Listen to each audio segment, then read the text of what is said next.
Hello everybody, today we are going to be doing a simple mod to my Steam Deck and see if it improves its thermals and performance.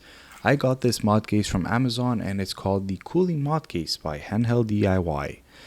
It comes with everything you need, whether you have an LCD or OLED version of the Steam Deck. It comes with the backplate, screwdriver, thermal pads, and the external battery bank strap. Before we install it, let's get some baseline performance with the existing backplate. So in Shadow of the Tomb Raider, we see right off the bat that we jump to 100 degrees, and over in the benchmark, it varies between different scenes, but hovers between 95 and 104 degrees for the GPU and over 88 degrees for the CPU with an average FPS of 42. Moving into F1 2020, yes, I know it's an older game, but it's the only other game I had installed on my deck with a built-in benchmark. So this game handles things much better with the GPU and CPU usually between 82 and 90 degrees and an average FPS of 59 at the end of the benchmark. Now that we have our baseline benchmarks on those two games, let's swap the backplate and see if we get any improvements using the cooling backplate from Handheld DIY. To remove the back of the original Steam Deck, it's fairly simple. Just remove all the screws and pry it open and it will just pop off.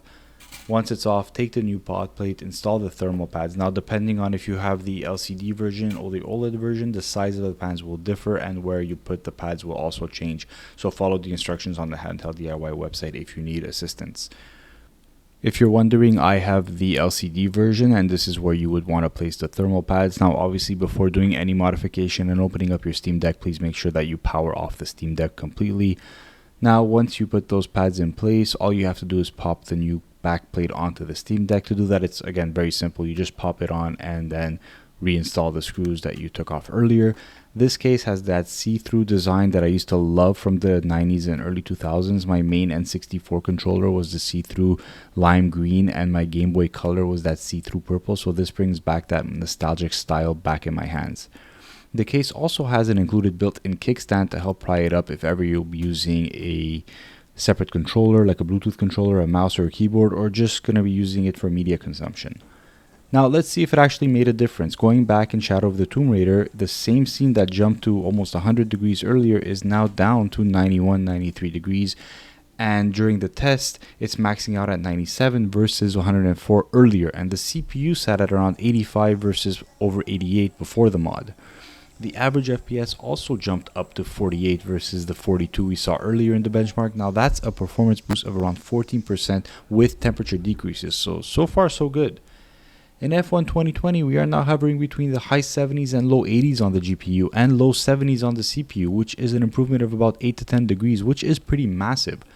We still had the same average FPS of 59, but we kept our components cooler without compromising performance.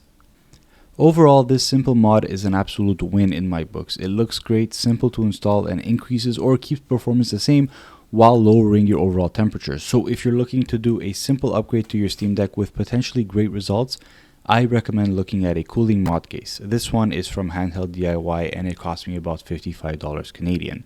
Hope you guys enjoyed this video. Don't forget to like and subscribe and I will catch you guys next time.